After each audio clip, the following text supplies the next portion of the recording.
तपाईँ माओवादी हुन पाउने, तपाईँ एमाले हुन पाउने, तपाईँ काङ्ग्रेस हुन पाउने, ऊ मधेसवादी हुन पाउने, म राज संस्थावादी हुन नपाउने। 17,000 मारेका मान्छेहरूको मन्त्री परिषदमा बसेको रेणु यादव, उनले त थ्रेट मात्रै गरे नि, यिनीहरूले त मारेकै छन्, के बिग्रियो? अब सङ्घीय लोकतान्त्रिक धर्मनिरपेक्ष गणतन्त्र धरापमा पर्यो।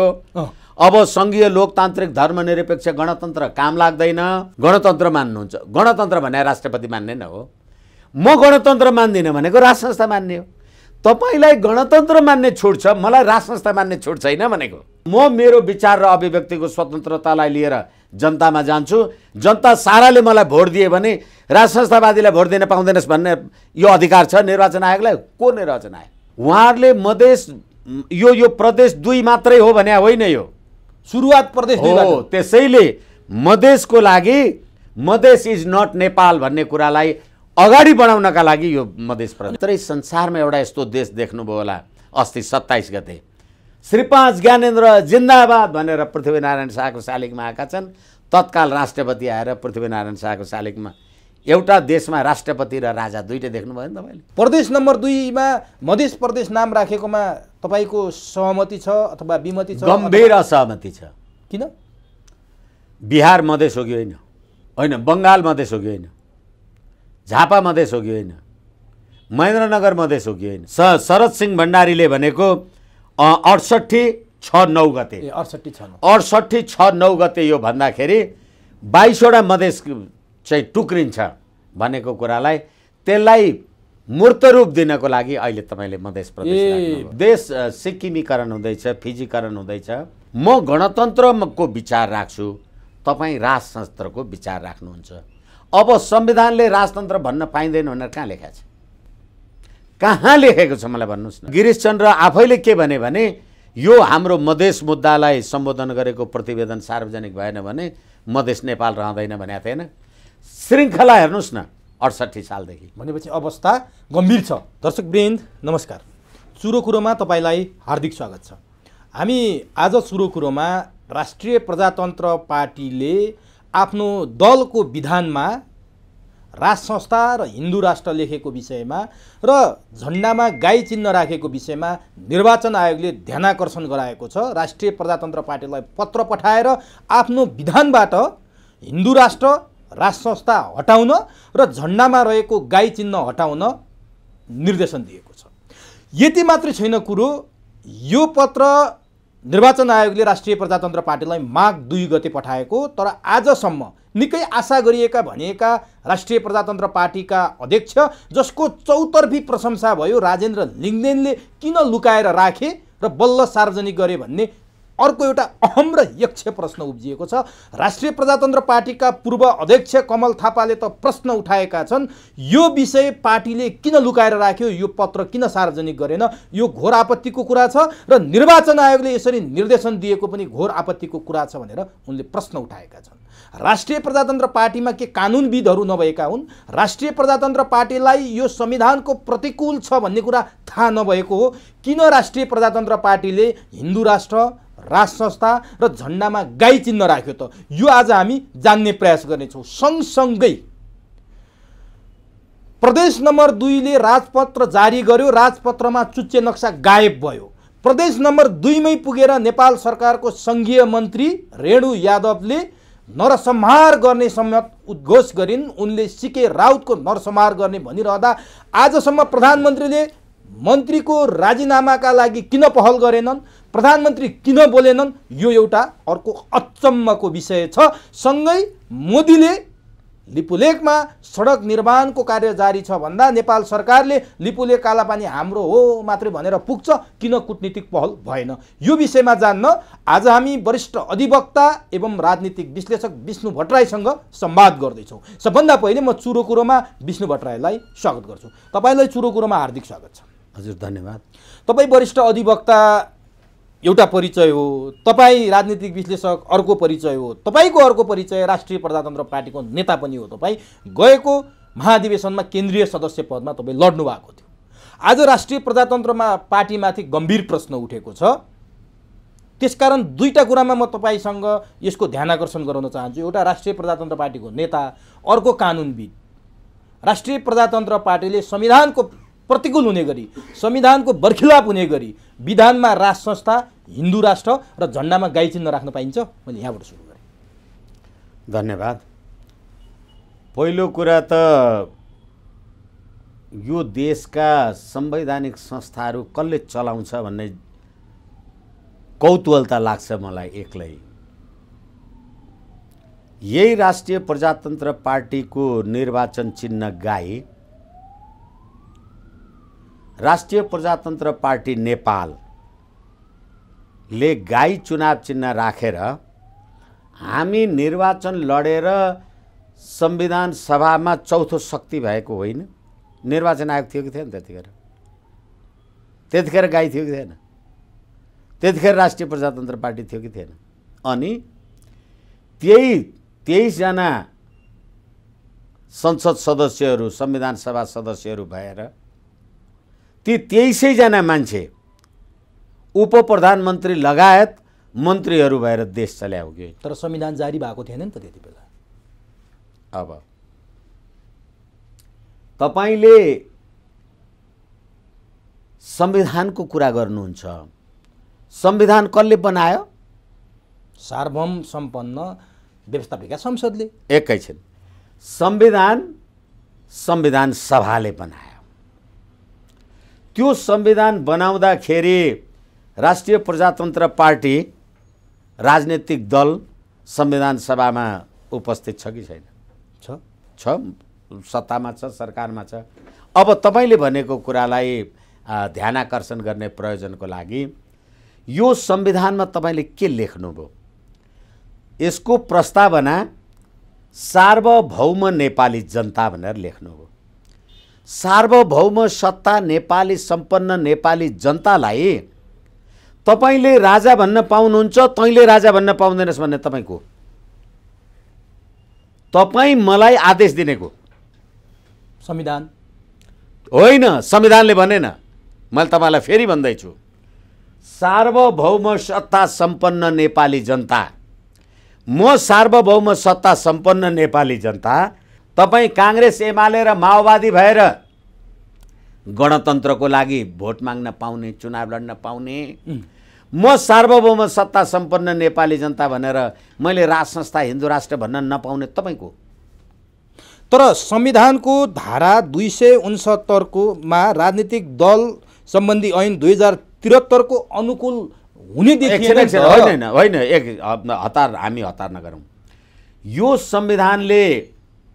संविधानको धारा 17(1) यसले के भन्यो भने कुनै पनि नेपाली नागरिकलाई वैयक्तिक स्वतन्त्रताबाट वञ्चित नगर्ने। धारा 17(2) को कले विचार र अभिव्यक्ति स्वतन्त्रतालाई बन्द नगर्ने। तपाईले गणतन्त्रको विचार राख्न पाउनुहुन्छ, म राज संस्थाको विचार राख्न पाउँदैन। संविधानको धारा 17(2) क म तपाईलाई भन्दैछु। र त्यसै गरेर राजनीतिक दल खोल्ने स्वतन्त्रता 2 को गले दिएको छ। मैले मेरो विचार बमोजिमको राजनीतिक दल खोल्न पाउँदिन, किनभने म सार्वभौम सत्ता सम्पन्न नेपाली जनता हुँ। तर राज संस्था, हिन्दू राष्ट्र भन्ने संविधानको प्रस्तावनाको प्रतिकूल छ भन्ने कुरा आयो नि त। तपाईले फेरि कुरा बुझ्नको लागि म निवेदन गरौँ। प्राकृतिक व्यक्तिलाई चाहिँ कानुनले निषेध नगरेदेखि बाहेकका सबै काम गर्ने छुट हुन्छ। कानुनी व्यक्तिलाई चाहिँ कानुनमा लेखिएका जति मात्रै काम गर्ने छुट हुन्छ। कानुनमा के लेखियो? हो, त्यसैले कानुनमा के लेखियो? सार्वभौम सत्ता सम्पन्न नेपाली जनता। म सार्वभौम सत्ता सम्पन्न छु, तपाई पनि सार्वभौम सत्ता सम्पन्न हुनुहुन्छ। तपाई गणतन्त्र भन्न पाउनुहुन्छ, म राज संस्था भन्न पाउँदिन। तर प्रस्तावनाले दिँदैन। फेरि प्रस्तावनाले कहाँ नै भन्यो सार्वभौम सत्ता सम्पन्न नेपाली जनता भन्यो। तपाई पनि सार्वभौम नेपाली, म पनि सार्वभौम नेपाली। सार्वभौम नेपालीले गणतन्त्र भन्न पायो। तर निर्वाचन आयोगले राष्ट्रिय प्रजातन्त्र पार्टीलाई लेखेको चिठीको 1 नम्बर बुँदा म तपाईलाई पढेर सुनाउँछु। ध्यान दिएर सुन्नुहोला कृपया। विधानको प्रस्तावनाको बुँदा 4 मा उल्लेखित सनातन हिन्दू राष्ट्र एवं राज संस्था सहितको प्रजातन्त्र मान्यता अभिवृद्धि गर्न र कायम गर्न भन्ने वाक्यांशमा नेपालको संविधानको प्रस्तावना एवं भावनाको प्रतिकूल देखिएकाले सो वाक्यांश हटाई नेपालको संविधानको धारा 269 तथा राजनीतिक दल सम्बन्धी ऐन 2073 अनुकूल हुने गरी उल्लेख गर्नुहुन भनेर लेखेपछि प्रस्तावनाको विपरीत भएन? फेरि पनि मैले तपाईँलाई भन्दैछु, सार्वभौम सत्ताको परिभाषा गर्नुहोस्। के हो सार्वभौम सत्ता? सार्वभौम सत्ता भनेको तपाईँलाई विचार र अभिव्यक्तिको स्वतन्त्रता छ। जसरी मैले तपाईँहरूसँगै कुरा गर्दा भनेको छु, विप्लव माओवादीको महामन्त्रीलाई राज्य विरुद्धका कसुरमा पक्रिएर थुन्दाखेरि सर्वोच्च अदालतमा बहस गर्ने कानुन व्यवसायी मध्येको म पनि कानुन व्यवसायी हुँ।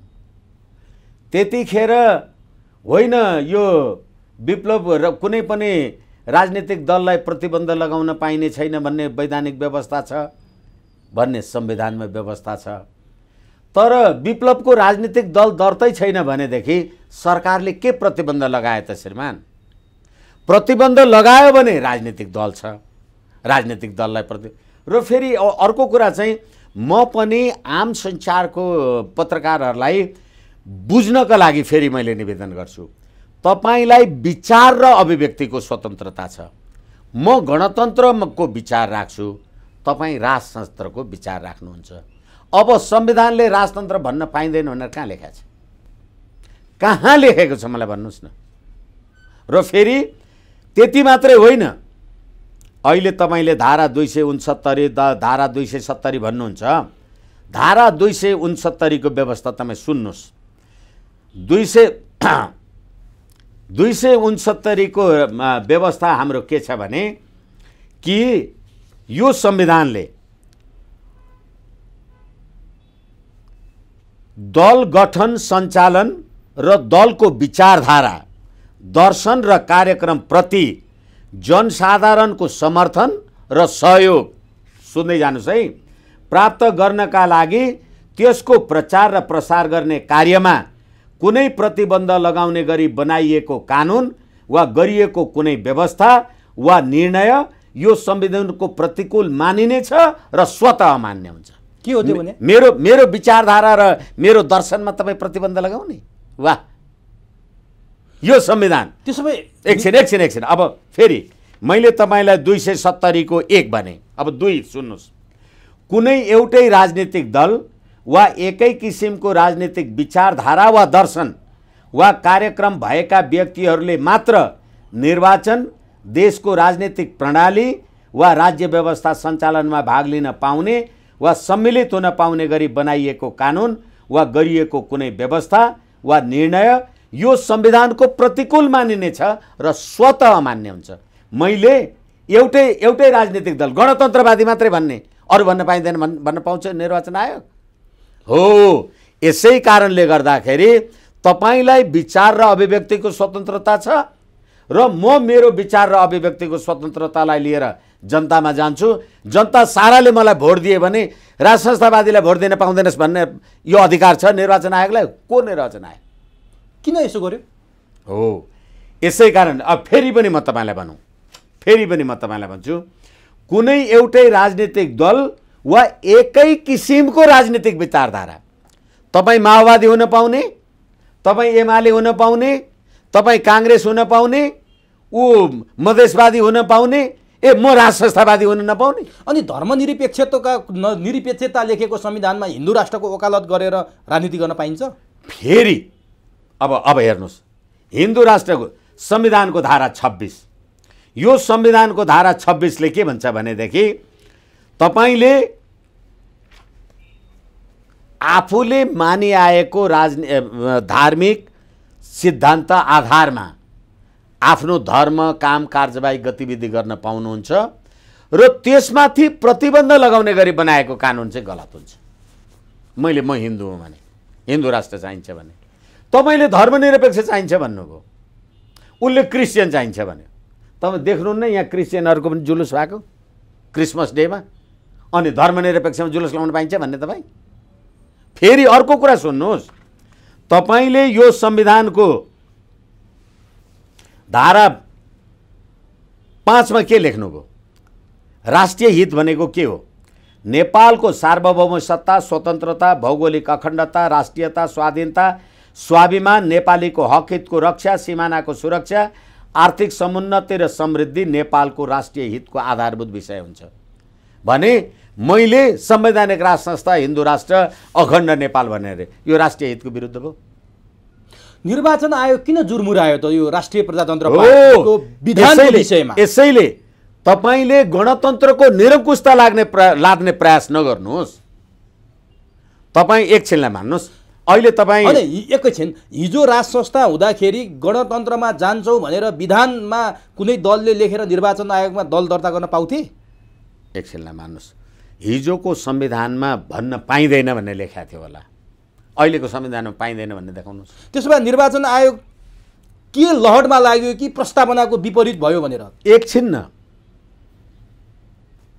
यो राष्ट्रिय प्रजातन्त्र पार्टी अहिले यो देशमा 4वटा राजनीतिक दलको महासम्मेलन भयो।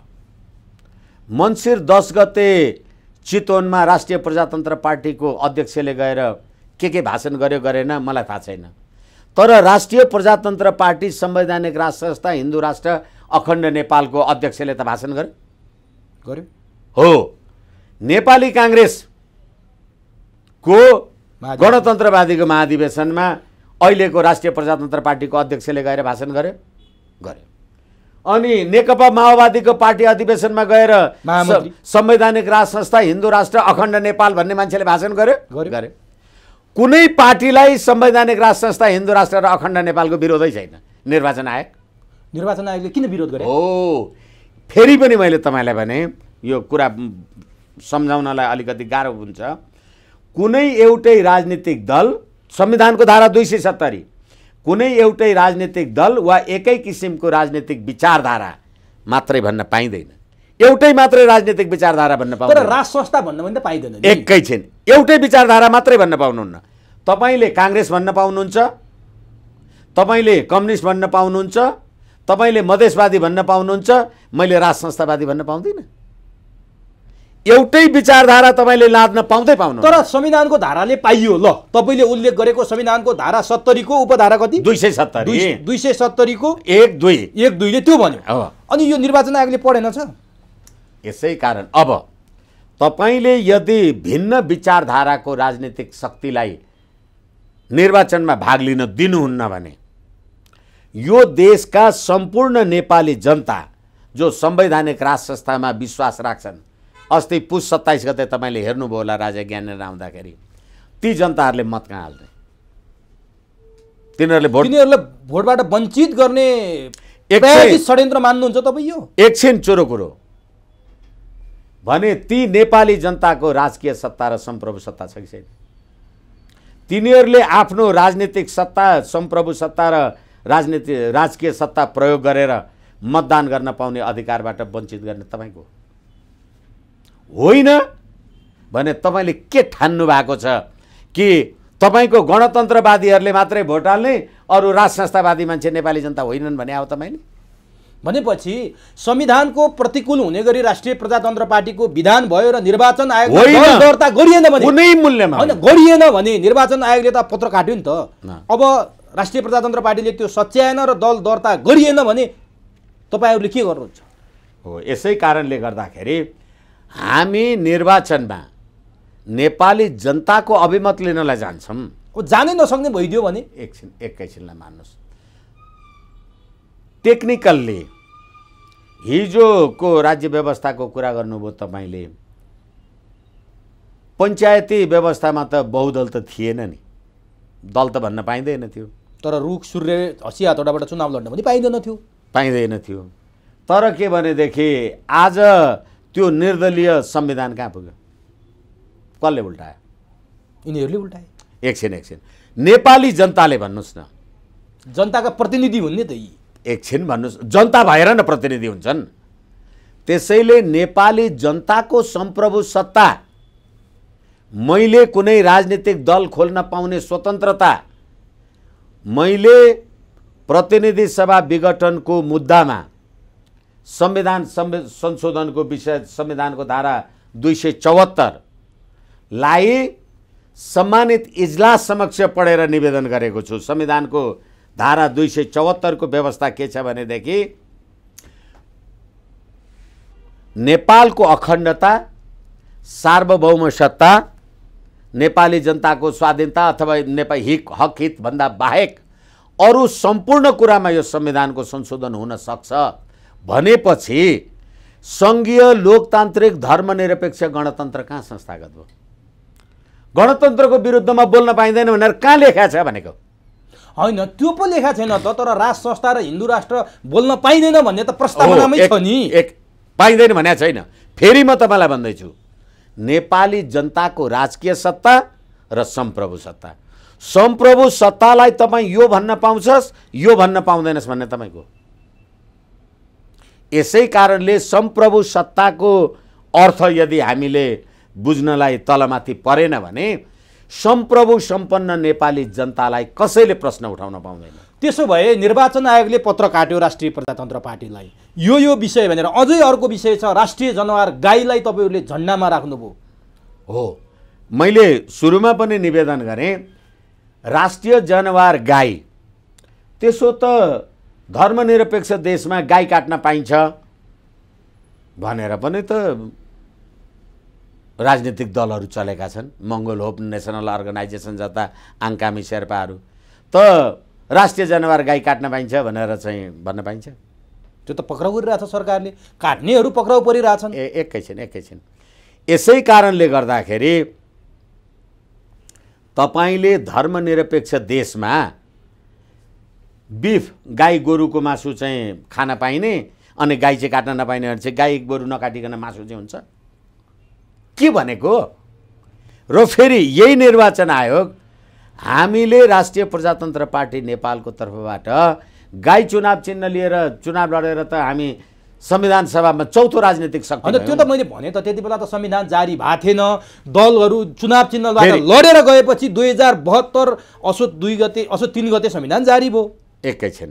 त्यसैले गर्दाखेरि संविधान जारी भएपछि पनि राष्ट्रिय प्रजातन्त्र पार्टी नेपालको चुनाव चिन्ह त गाई नै थियो त। त्यसमै अहिले नै निर्वाचन आयोगले यो कुरालाई यसरी सतहमा ल्याउनु के हो भने अब संघीय लोकतान्त्रिक धर्मनिरपेक्ष गणतन्त्र धरापमा पर्यो। अब संघीय लोकतान्त्रिक धर्मनिरपेक्ष गणतन्त्र काम लाग्दैन। र फेरि अस्ति भर्खर पुस 27 गतेको कुरा म तपाईँलाई निवेदन गरौँ। पुस 27 गते विदुर नगरपालिका, गोर्खा नगरपालिका, वालिङ नगरपालिकाहरूले बिदा दिए। राष्ट्रिय संघीय सरकारले त बिदा दिएन। बिदा नदिएपछि एउटा देश दुईटा सम्प्रभुता भयो। तपाईँ राष्ट्रिय एकता दिवस मनाउनुहुन्छ, पृथ्वी जयन्ती भन्छन्, म जयन्ती भन्दिनँ, पृथ्वी जन्म दिवस भन्छु। जयन्ती भनेको जयको अन्त्य होइन, जयको निरन्तरता छ। त्यसैले गर्दाखेरि अब गोर्खामा राष्ट्रिय एकता दिवस, हामी नेपालीहरू एक हौँ भन्ने दिवस, वालिङमा आदि इत्यादि भनेपछि एउटा देश दुईटा सम्प्रभुता भयो कि भएन? यसैले गर्दा यो सरकार, यो राज्य प्रणाली अब थरथरायो, तर्स्यो। होइन भने तपाईँ आफू क्षमतावान सम्पन्न हुनुहुन्छ भने मैले सडकमा कराएँ अरे, तपाईँ के बिग्रियो? तर राज्यको अङ्ग भएपछि, संवैधानिक अङ्ग भएपछि निर्वाचन आयोगले संविधान अनुकूल चल्न परेन? संविधान अनुकूल होइन भन्दैछु फेरि म तपाईँलाई। होइन, तपाईँले भन्नुभयो, निर्वाचन आयोगले पनि भन्यो नि। एकछिन। तपाईँ संविधानको धारा 269 एउटा फेरि सुन्नुहोस्। राजनीतिक दलको गठन, दर्ता र सञ्चालन गर्दा दल दर्ता गराउनुपर्छ, विधान लोकतान्त्रिक हुनुपर्छ। लोकतान्त्रिक हुनुपर्छ भनेको राज संस्था बाहेकको हुनुपर्छ भने होइन नि, गणतन्त्र मात्रै हुनुपर्छ भने जनताले रुचाएको लोकतान्त्रिक हुनुपर्छ। अब सुन्नुहोस्, 5 दलको नाम, उद्देश्य, चिन्ह वा झन्डा। तपाईँ बार गाईको कुरा गरिराख्नु भएको छ नि, सुन्दै गर्नुहोस्। 269 को 5 भन्दैछु म तपाईँलाई। दलको नाम, उद्देश्य, चिन्ह वा झन्डा देशको धार्मिक वा सांप्रदायिक एकतामा खलल पार्ने अब हिन्दू राष्ट्र भन्न पाइँदैन भन्ने अनि धार्मिक कुरा हेर्नुहोस् है, धर्मलाई माने कि मानेन। संविधानको कुरा गर्दैछु म तपाईँलाई। धार्मिक वा साम्प्रदायिक एकतामा खलल पार्ने, देशलाई विखण्डन गर्ने प्रकृतिको रहेछ भने त्यस्तो राजनीतिक दल दर्ता हुने छैन भनेपछि गाई राख्दा देश विखण्डन हुन्छ? तपाईँ तर राष्ट्रिय जनावर हो है, त्यो कसैको पार्टीको होइन नि त, त्यो राष्ट्रको। अब एकैछिन, त्यसो त राष्ट्रिय भन्ने हो भने त तपाईँ नेपाली जनता सम्प्रभु सम्पन्न नि, संविधानले पनि सम्प्रभु सम्पन्न भयो। निर्वाचनमा दुईटा दल झगडा गरे, एउटाले एउटालाई मारिदियो, देशको सम्प्रभुता मर्यो। के भने आयो?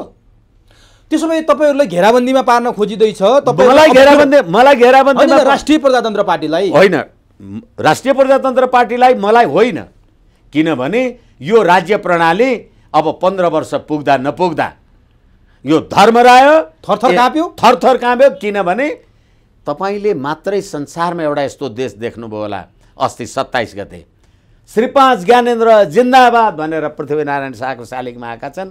तत्काल राष्ट्रपति आएर पृथ्वीनारायण शाहको शालिगमा, एउटा देशमा राष्ट्रपति र राजा दुईटै देख्नुभयो नि तपाईँले। त्यसैले तपाईँले संविधानमा तपाईँले म गणतन्त्रवादी हुँ मलाई भोट दे भन्न पाउने, म राष्ट्रवादी हुँ मलाई भोट दे भन्न मैले नपाउने, मेरो सम्प्रभु सम्पन्न अधिकारलाई रोक्ने तपाईँ को हो? त्यसो भए मलाई तपाईँले भनिदिनुहोस् त, कथम कदाचित निर्वाचन आयोगले यही विषयलाई उठाएर राष्ट्रिय प्रजातन्त्र पार्टीको दर्ता अमान्य गर्यो, दर्ता गर्दैन भने के गर्नुहुन्छ? हो, अब एकछिनलाई मान्नुहोस्, मुलुकका भोलि तपाईँले राष्ट्रिय प्रजातन्त्र पार्टीलाई निषेधै गर्नुभयो होला भनेदेखि मुलुकका 90% अथवा संवैधानिक राज संस्था र हिन्दू राष्ट्र मान्ने 94% ओमकार परिवारका मान्छेहरूले हामी चाहिँ मतदानमा भाग लिन्नौँ भन्यो भने के भन्छन्? के गर्नुहुन्छ? त्यो सम्भव छ? एकछिन न, कि त्यही सबै राष्ट्रिय प्रजातन्त्र पार्टीका कार्यकर्ता हुन् र 94%? एकछिन, यो मैले राष्ट्रिय प्रजातन्त्र पार्टीको कुरा गरिरहेको छैन, मैले हिन्दू राष्ट्रको कुरा गरिरहेको छु। तर मैले राष्ट्रिय प्रजातन्त्र पार्टीको कुरा, एकछिन बस्नुहोस् न। त्यसैले अहिले काङ्ग्रेस एमाले माओवादीमा बसेका मान्छेहरू ती हिन्दू राष्ट्रवादी हिन्दूवादी मान्छेहरू छन् कि छैन? तर राजावादी नहुन पनि सक्छन् नि। एकछिन, राज संस्थाको हामीले कुरा गरिसक्यौँ। अब हिन्दू राष्ट्र त गाई छाई हटाउने आदि इत्यादि कुरा आइरहेछ। धर्मनिरपेक्ष देश भनेर तपाईँले लेख्नुहुन्छ, संविधानको धारा 26मा के लेख्नुहुन्छ? सबैलाई आफ्नो धार्मिक सङ्घ संस्था आदि इत्यादि मान्ने अधिकारको कुरा लेख्नुहुन्छ। त्यति मात्रै नलेखेर तपाईँ अर्को के लेख्नुहुन्छ? संविधानको धारा 290मा गुठीको कुरा पनि तपाईँ लेख्नुहुन्छ। त्यो गुठी के हो? त्यो के क्रिस्चियनिटी हो? धर्मनिरपेक्ष हो गुठी? र संविधानको धारा 32मा भाषा संस्कृति र सभ्यताको हक, मेरो संस्कार हो नि, जन्मने जायते शूद्रो संस्कार दुजे उच्चते वेद पठेत भवेत विप्र ब्रह्म जानोति ब्रह्म, मेरो संस्कार हो, म गर्छु। अनि त्यो संस्कार सभ्यतालाई निषेध गर्ने हो भने गणतन्त्रवादी जो आफ्नो संस्कार र सभ्यतामा विश्वास गर्छन् केमा भोट हाल्छन् त? एकछिनलाई मान्नुहोस्, नेपाली काङ्ग्रेसको महासम्मेलनमा भारतबाट आएका प्रतिनिधिहरूले नेपालमा मात्रै यस्तो देखियो जो सम्पूर्ण राजनीतिक दल विचारधारा तिनीहरूलाई निषेध नगरिकन एउटै मञ्चबाट कुरा। काङ्ग्रेसको महाधिवेशन छ, जनयुद्धका नाउँमा 10,000 काङ्ग्रेस मार्ने पुष्पकमल दाहाल आएर भाषण गरिरहेछ। अनि गणतन्त्रवादी काङ्ग्रेसको सम्मेलन छ, राज संस्थावादी पार्टीको अध्यक्ष गएर शुभकामनाको मन्तव्य दिइरहेका छ। अनि धर्म भनेको अफिम हो भन्ने कम्युनिस्ट प्रचण्डको महासम्मेलन भएको छ, राष्ट्रिय प्रजातन्त्र पार्टीको महामन्त्री गएर त्यो महामन्त्रीलाई आसन ग्रहण गराएर सम्मानका साथ कार्यवाही गरिरहेका छ। भनेदेखि तपाईँ यहाँ कहीँ यो धर्मनिरपेक्ष देख्नुभयो? यो 3वटा सम्मेलन अनि एमालेको महाधिवेशनमा राष्ट्रिय प्रजातन्त्र पार्टीको अध्यक्ष गएर त्यत्रो भाषण गरेर वाइ वाइ, तपाईँले कहीँ देख्नुभयो यहाँ धर्मनिरपेक्ष गणतन्त्र र सङ्घीयता? संविधानमा मात्रै छ। हो, यस कारणले गर्दाखेरि म संवैधानिक राज संस्था तपाईँ राष्ट्रपति मान्नुहुन्छ, गणतन्त्र मान्नुहुन्छ। गणतन्त्र भने राष्ट्रपति मान्ने न हो। म गणतन्त्र मान्दिनँ भनेको राज संस्था मान्ने हो। तपाईँलाई गणतन्त्र मान्ने छुट छ, मलाई राज संस्था मान्ने छुट छैन भनेको। यसै कारणले तर गर्दा निर्वाचन आयोगमा त्यसरी दल दर्ता गर्ने छुट छैन रहेछ क्या। होइन, निर्वाचन आयोगलाई दल दर्ता गर्ने छुट छैन भनेदेखि हिजो निर्वाचन आयोगले दल दर्ता गरेन। यो देशमा तपाईँले सङ्घीय लोकतान्त्रिक गणतन्त्र भनेको कति वर्ष भयो, आज थाहा भयो निर्वाचन आयोगलाई। र निर्वाचन आयोग को हो मेरो विचारमा प्रतिबन्ध लगाउने? संविधान तह गरे भन्छ उसले। तपाईँलाई मैले 10 चोटि तपाईले मलाई भनिसक्नुभयो। एकछिन कुनै एउटै राजनीतिक दल, एउटा मात्रै राजनीतिक दल, एकै किसिमको राजनीतिक विचारधारा, त्यो तपाईँले प्रश्न पार्नु। एकछिन भनेपछि राजनीतिक विचारधारा त 50औं खालका होला।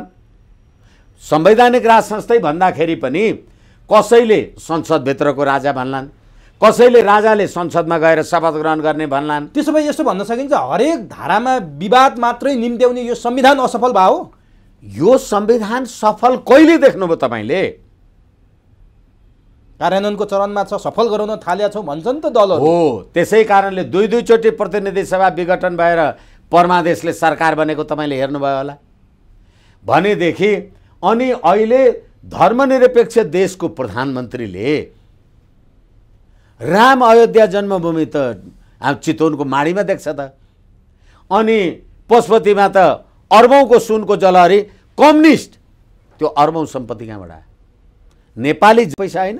तपाईँले गुठी विधेयक ल्याउँदाखेरि चाहिँ काठमाडौँमा अथवा यहाँका गुठी सम्प्रदायका व्यक्तित्वहरूले के गर्नुभयो देख्नु भएन? देश धर्मनिरपेक्ष देख्दै हुनुहुन्छ तपाईँ। त्यसो भए अब राप्रपाले के गर्छ त दल दर्ता भएन भने?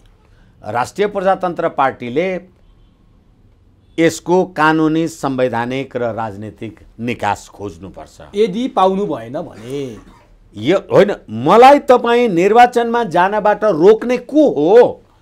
रोकिनु भयो भने गर्नुहुन्छ के? रोक्यो भने पार्टीले संवैधानिक, कानुनी र राजनीतिक आफ्नो गतिविधि अगाडि। कानुनले पनि रोक्यो भने? कानुन भने होइन, अनि रोकियो भने असम्भव। आन्दोलन गर्नुहुन्छ रोकियो भने भन्दैछु के म। आन्दोलन त्यसैले राजनीतिक भनेको चाहिँ आन्दोलन, संवैधानिक कानुनी भनेको चाहिँ संवैधानिक कानुनी रूपले वाद विवाद। आन्दोलन कस्तो हुन्छ? आन्दोलन त अहिले पनि गरिरहनु भएको छ। कुन प्रारूपको, कुन स्वरूपको हुन्छ आन्दोलन? हो, अब यो एउटा एजेन्डा थपिन्छ आन्दोलनमा, अर्को थप एजेन्डा सरकारले झन् चिडायो। हो, किनभने नेपाली जनतालाई आफ्नो अभिमत अनुसार मत दिन रोक्यो।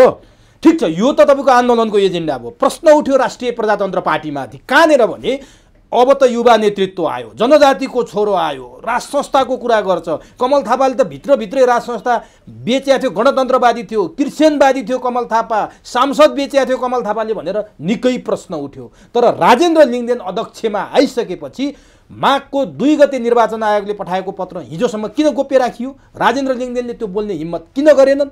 चौतर्फी प्रश्न उठ्न थाल्यो नि। राजेन्द्र लिङ्गदेनमाथि प्रश्न उठ्या हो। अब यो प्रश्नको उत्तर चाहिँ सम्बन्धित मान्छेले दिँदा राम्रो हुन्छ। तर तपाईँलाई पनि लाग्छ यो प्रश्न?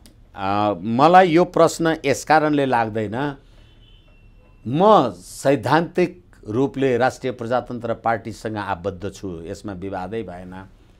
तर जहाँसम्म डे टु डे काम कारबाही गतिविधिहरू जे छन्, पार्टीले कुनै कुराको जिम्मेवारी जवाबदेहीको विषय प्रसङ्ग उठ्यो, त्यसमा आफ्नो क्रियाशीलता सहभागिता जनाउनु पर्यो, एउटा कुरा भयो। होइन भनेदेखि त अब ठिक छ, अहिले निर्वाचन आयोगले यो गरेर छ, त्यो गरेर छ भने जब मैले मेरो पार्टीको कुरा तपाईँ आम सञ्चारबाट थाहा पाइराखेको छु र मैले आम सञ्चार मार्फत निर्वाचन आयोगलाई यति कुरा भनिराखेको छु भने त्यो पार्टीलाई थाहा हुनु परेन को मान्छेहरू छन्, के छन्, कसलाई खोज्ने कि नखोज्ने कि हेर्ने कि नहेर्ने। तर निकै आशा गरिएका राजेन्द्र लिङ्गदेन, निकै आशा गरिएको हो नि त। चौतर्फी राष्ट्रिय प्रजातन्त्र पार्टी मात्र होइन, अरू जो राज संस्था र हिन्दू राष्ट्रमा आस्था राख्ने न्युट्रल मान्छेहरू थिए, उनीहरूको समेत आशाको केन्द्रबिन्दु भएका राजेन्द्र लिङ्गदेनले 1 हप्तासम्म यो चिठी किन लुकाए? त्यसैले अहिले होला कुनै कारणवश व्यस्तता होला, के होला। तर यस्तो संवेदनशील विषय व्यस्तता भनेर राख्न पाइन्छ? एकैछिन।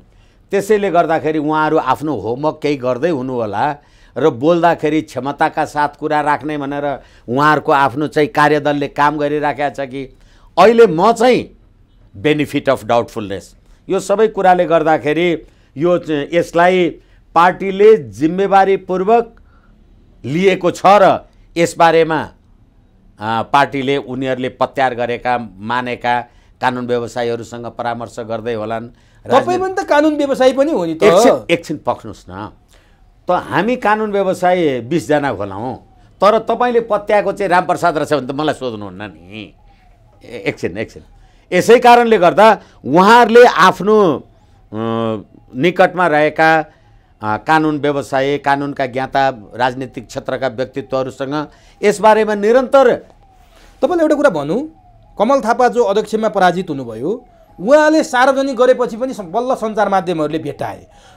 अध्यक्ष जित्न नसकेको 15 वर्षसम्म अध्यक्ष भएर चलाएको र अहिले भर्खर बहिर्गमन भएको पूर्व अध्यक्षले सार्वजनिक गरिदिनु भयो यो कुरा। वर्तमान अध्यक्षले किन हिम्मत नगर्नु भएको? होइन, फेरि पनि मैले भने उहाँहरू आफ्नो प्रकारको राजनीतिक सल्लाह परामर्श छलफलमा हुनुहुन्छ। तर होइन, कमल एकैछिन कमल थापा जतिको जिम्मेवार मान्छे यो छलफलमा भाग लिनु पर्दैन? एकैछिन म तपाईँ त्यसैले म भन्दैछु, अहिले नै उहाँहरूले कुनै नियतका साथ यसलाई दबाउने कुरा गर्नुभयो भन्दैन म। यदि रहेछ भने एकैछिन पक्नुहोस् न, बेनिफिट अफ डाउटफुलनेस। कुनै कुरा कहिलेकाहीँ तपाईँले गर्छु, गर्दैछु, चाहँदैछु भन्दै बाहिरबाट सार्वजनिक भयो होला, तपाईँले बोलेपछि जिम्मेवारी र क्षमताका साथ बोल्नु पर्यो। त्यसैले अब अस्ति उहाँले कति मान्छेहरू मनोनित गर्नुभयो होला, उहाँहरूका राजनीतिक, संवैधानिक, कानुनी क्षेत्रका व्यक्तित्वहरू होलान्, उहाँहरूले सल्लाह दिँदै हुनुहुन्छ होला नि। यसकारणले गर्दा आगो लागेर डढेलो लागेर सबै डढेलोले खाइसक्छ, म निभाउने सल्लाह गर्दैछु भनेर हुन्छ र? हो, तपाईँले ठ्याक्कै ठिक भन्नुभयो।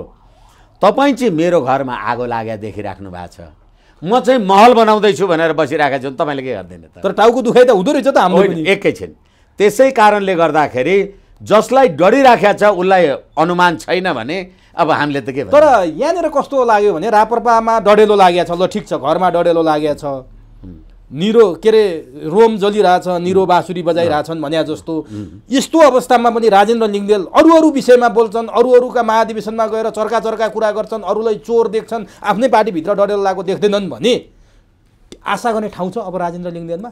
अब ढिलो गर्ने अवसर छ, मौका छ राजेन्द्र लिङ्गदेललाई, समय छ? होइन, त्यसो त राष्ट्रिय प्रजातन्त्र पार्टीलाई सैद्धान्तिक कारणले कहिल्यै पनि ढिलो गर्ने, भ्याइन भन्ने, थाहा पाइन भन्ने, सकिन भन्ने छुटै छैन।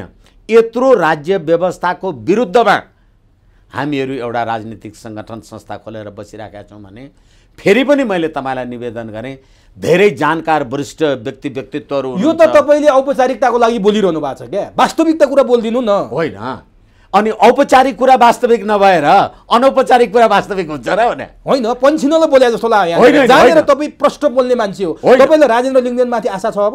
होइन, एकछिन, म अहिले एउटा कुनै घटना परिस्थिति, एउटा निर्वाचन आयोगले केही चिठी लेख्यो पठायो भन्ने बित्तिकै समग्र पार्टीको नेता, नीति, नेतृत्व, पात्र, प्रणाली प्रति नै म अन्यथा निवेदन गर्न चाहन्न र त्यो मेरो कर्तव्य पनि होइन। तर फेरि पनि मैले 3 चोटि भनिसकेँ, म बेनिफिट अफ डाउटफुलनेस, उहाँहरू सदाशयकताका साथ जिम्मेवारीपूर्वक यसलाई लिइराख्नु भएको छ र उहाँहरू आफ्ना विशिष्ट कानुन व्यवसायीहरूसँग सल्लाह परामर्श त्यो पनि माने। त्यसो भए कमल थापा त तपाईँ राम्रैसँग चिन्नुहुन्छ, पछिल्लो समय त उहाँ जति चर्चामा को छ र? केही समय अगाडि मात्रै हो उहाँले अब मैले राष्ट्र संस्था छोडेँ, अब म हिन्दू राष्ट्रको कुरा मात्रै उठाएर हिँड्छु, उस्तै परे पार्टीभित्र समानान्तर कमिटी गर्छु, पुस 27मै अर्को कुनै घोषणा गर्दैछु भने कोभिडले रोकिनु भयो। अब कमल थापाले चाहिँ यति बेला चिन्ता व्यक्त गर्नुभएको छ कि निर्वाचन आयोगले पठाएको राष्ट्र संस्था, हिन्दू राष्ट्र र गाईको विषयमा चाहिँ उहाँले चरम आपत्ति जनाउनु भएको छ र उहाँले राजेन्द्र लिङ्गदेलको ढिलाइप्रति आशंका पनि गर्नुभएको छ। उहाँले फेरि राष्ट्र संस्था बोक्नलाई हो कि क्या हो? किनभने मैले बोक्दैन भने मान्छेले के को चिन्ता? होइन, किनभने उहाँलाई जसरी निर्वाचनको नतिजा आउने बित्तिकै त्यो कहिलेकाहीँ दारू खाएर हिँडे मान्छेले अनि अब त्यो ठेगानमा हिँडिराख्या हुँदैन, अनि बिजुलीको पोलमा ठोकिन पुगेछ, अनि उसले सडक विभागलाई गाली गर्छ, यो पोल पनि सडकको बिचबिचमा राख्छन्, यसो छेउछेउमा राख्नुपर्छ नि भने जस्तो निर्वाचन हान्ने बित्तिकै कुनै नसा लागेर केही बोल्नुभयो होला। अब अहिले बिहान दशाले छोड्यो। अहिले बिहान भएर होइन त्यसलाई करेक्सन गर्नुभयो भने म सम्मानै गर्छु। ल ठिक छ, अब राष्ट्रिय प्रजातन्त्र पार्टीलाई आन्दोलनको एउटा एजेन्डा थप्यो, एउटा विषय थप्यो, तपाईँहरू देशव्यापी आन्दोलनमा जानुहुन्छ। अब जानुपर्छ, अरू विकल्पै छैन। अरू निर्वाचन आयोगले दर्ता गर्दैन भने भोटबाट वञ्चित अब फेरि अर्को कुरा म तपाईँलाई एउटा स्मरण गराउँ, जतिखेर यो निर्वाचन आयोगमा राष्ट्रिय प्रजातन्त्र पार्टी हलो र के अरे होइन छाता र गाई छाता र हलोको बारेमा विवाद चलेको थियो, त्यतिखेर के वैधानिक हो र अवैधानिक हो भन्ने कुरामा निर्वाचन आयोगले नै अदालत जस्तै सुनवाई गर्न सक्छ र राष्ट्रिय प्रजातन्त्र पार्टीले अहिलेको यो कुरामा निर्वाचन आयोग समक्ष प्रोटेस्ट गर्नुपर्छ। निर्वाचन आयोगको पनि अदालतको जस्तै इजलास बस्छ, उनीहरूले सुनेर इन्साफ गर्न पाउँछन्। यसै कारणले गर्दा मैले भने होला त्यो राष्ट्रिय प्रजातन्त्र पार्टीका अब मूर्धन्य व्यक्तित्वहरूसँग अध्यक्षजीले गर्दै गर्नुभएको होला, त्यसको तयारी पो गर्दै हुनुहुन्छ र अहिले सार्वजनिक आशा गरौँ होइन। नभएदेखि निर्वाचन आयोगले जे भन्यो त्यही मान्ने होइन। यदि लिङ्गदेनले मानेछन् भने त राष्ट्रिय प्रजातन्त्र पार्टीको स्वत्व त सक्यो त? सम्भवै छैन, त्यो मानेर त पार्टी चल्ने कुरै भयो भने यो अस्वीकार्य छ। अस्वीकार्य एक, र अर्को कुरा कहिलेकाहीँ निर्वाचन आयोगहरू के भन्छन् यिनीहरू भने म धेरैचोटि पुगेको छु, हामीले विधानमा चाहिँ त्यो कुरा दर्ता गर्दैनौँ। तपाईँ आफ्नो निर्वाचनको घोषणापत्रमा जे लेखेर जानुहुन्छ जानुहोस् न। त्यो मान्नुहुन्छ तपाईँहरू? होइन, एकछिन न, त्यो भन्छ के निर्वाचन आयोगले भनेको धेरैचोटि सुनेको छु मैले। त्यस कारणले गर्दाखेरि तपाईँले के लेख्नुभयो, हालाकि त्यो पनि महत्त्वपूर्ण हो, तर तपाईँले विधानमा एउटा नेपाल कम्युनिस्ट पार्टी एमाले 2047 को संविधान अन्तर्गत यो खड्ग ओली लगायतका मनमोहन अधिकारी लगायतका मान्छेहरूले राजासँग वीरेन्द्रसँग शपथ ग्रहण त गरेको हो नि त, विधानमा थिएन होइन? र विधानमा त उनीहरूले राजा मान्छु त भनेको थिएन। यसै कारणले गर्दा निर्वाचनको प्रयोजनको लागि दल दर्ता गर्नु एउटा कुरा भयो। फेरि एउटा कुरा विचार गर्नुहोस् न, विधानको दर्ता हुन्छ, विचारको दर्ता हुँदैन। र तपाईँले विचार दर्ता नगरेर विचार हट्दैन। हामी विचारको युद्धमा छौँ, यो विधानको कुरा हो, यो सामान्य कानुनी झन्झट हो। त्यसैले गर्दाखेरि politics is a game of possibilities, राजनीति सम्भावनाको खेल हो, हामी जे पनि गर्न सक्छौँ। ल ठिक, र एकछिनलाई मान्नुहोस्, अहिले हामी निर्वाचन आयोगमा प्रोटेस्ट गर्छौँ अथवा गर्नुपर्छ। हामीले प्रोटेस्ट गर्दाखेरि निर्वाचन आयोगले होइन म तपाईँलाई यो कुरा गर्दिनँ भने हामी त्यही कुरा भन्न जान्छौँ नि जनतालाई, र के भन्छौँ भने एकै किसिमको विचारधारा र दर्शनलाई नमान्ने संविधानमा लेखा छ, निर्वाचन आयोगले हाम्रो दर्शनलाई इन्कार गर्यो, तपाईँहरू हामीलाई मत। ल ठिक छ, यसको निरूपण निस्केला। अब प्रदेश नम्बर 2 मा केन्द्रित हौँ। त्यो प्रदेश नम्बर 2 काम पनि नम्बर 2 गर्छ भनेर एकजनाले भन्नुभएको थियो केही दिन अगाडि। मध्य प्रदेश नाम राख्यो, त्यसैमा एउटा आगो बल्यो त्यहाँ, त्यसको विरोधमा पनि समर्थनमा पनि। प्रदेश नम्बर 2 मा मध्य प्रदेश नाम राखेकोमा तपाईँको सहमति छ अथवा विमति छ? गम्भीर असहमति छ। किन? बिहार मधेस हो कि होइन, बङ्गाल मधेस हो कि होइन, झापा मधेस हो कि होइन, महेन्द्रनगर मधेस हो कि होइन? मैले त भनेको थिएँ तपाईँले जानकी प्रदेश भनेर जनकपुर धाम राजधानी भने भए के हुन्थ्यो? मिथिला प्रदेश भने भए पनि हुन्थ्यो। जानकी माता संसारका अर्बौं हिन्दूहरूको त्यत्रो हाम्रो पवित्र, संसारका हिन्दूहरूको पवित्र तीर्थस्थल जनक राजा, हामीले त्यत्रो त्यो हाम्रो महत्त्वलाई हामीले आत्मसात गरे के हुन्थ्यो? अनि अब झापामा बस्ने मान्छेले कहाँ बसेको छु भन्ने, तराईमा। अनि यो त हेर्नुहोस्, यो शरद सिंह भण्डारी भन्ने एउटा मधेसकै मान्छे जो आफू रक्षा मन्त्री थियो, यसले 2076 6-9 गते के भन्यो भने हामीले मधेसमा उठाएका मुद्दाहरू सम्बोधन गरेन भने 22 वटा मधेसका जिल्ला टुक्राइदिन्छु भने। अनि आज तपाईले यो भनेको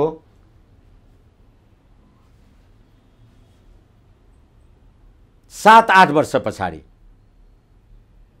बाबुराम भट्टराईजीको टाइममा हो क्यारे, 7-8 वर्ष पछाडि तपाईँले अहिले यो जुन कुरा लिएर 66 सालमा त्यो शरद सिंहले भने शरद सिंह भण्डारीले 66 हो बाबुराम प्रधानमन्त्री हुँदा शरद सिंह भण्डारीले भनेको 68/6/9 गते 68/6/9 गते यो भन्दाखेरि 22वटा मधेस चाहिँ टुक्रिन्छ भनेको कुरालाई त्यसलाई मूर्त रूप दिनको लागि अहिले तपाईँले मधेस प्रदेश विखण्डनका लागि के 8 जिल्ला मात्रै हो नि त फेरि प्रदेश 2 त 22वटा घट्यो होइन शरद सिंह भण्डारीले 22वटा मधेस टुक्र्याउँछु भनेको थियो 22वटा जिल्ला टुक्र्याउँछु भनेको थियो अब त्यो 8वटामा झर्यो 8वटामा झर्यो होइन हतार नगर्नु न अब त्यो 2 नम्बर प्रदेशबाट सुरु भयो यसरी लिनु पर्यो नि तर राजेन्द्र महतो बाबुराम भट्टराई र प्रचण्डहरूले संहिताको मर्म अनुरूप एकदमै ठिक भयो अब संहिताको उपभोग गर्न पाउँछन् अब मधेसका जनताले अधिकार पाउन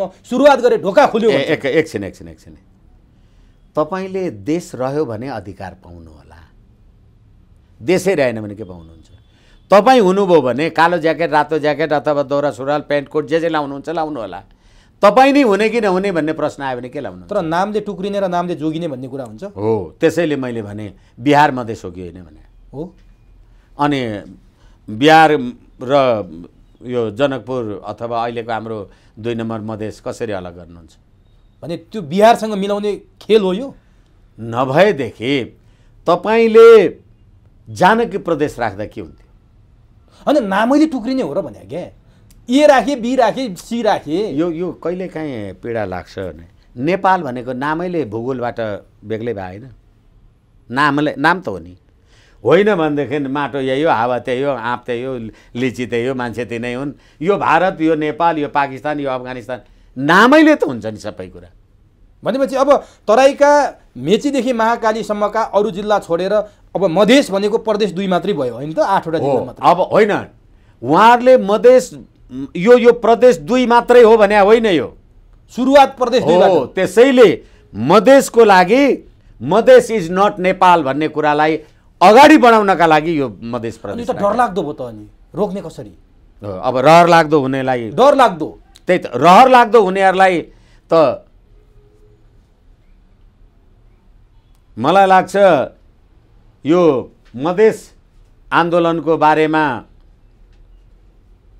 अध्ययन गर्नलाई गिरीशचन्द्र लालको आयोग बनाउँदाखेरि लाल आयोग बनाउँदाखेरि त्यो लाल आयोग त अहिलेसम्म सरकारले सार्वजनिक गरेका छैन तर गिरीशचन्द्र आफैले के भने यो हाम्रो मधेस मुद्दालाई सम्बोधन गरेको प्रतिवेदन सार्वजनिक भएन भने मधेस नेपाल रहँदैन भनेको थिएन श्रृङ्खला हेर्नुहोस् न 68 सालदेखि भनेपछि अवस्था गम्भीर छ र त्यसैतिर उन्मुख छ र फेरि यसलाई समर्थन गर्नको लागि त अस्ति तपाईँले यो नेपालको चुच्चे नक्सा निकाल्दाखेरि सरिता गिरीले त 76/3/26 गते भारतसँग कुराकानी नगरिकन चुच्चे नक्सा निकालेको हुँदाखेरि समर्थन छैन भन्यो सरिता गिरीलाई चाहिँ संसदबाट निकालिदिनु भयो अनि त्यतिखेरका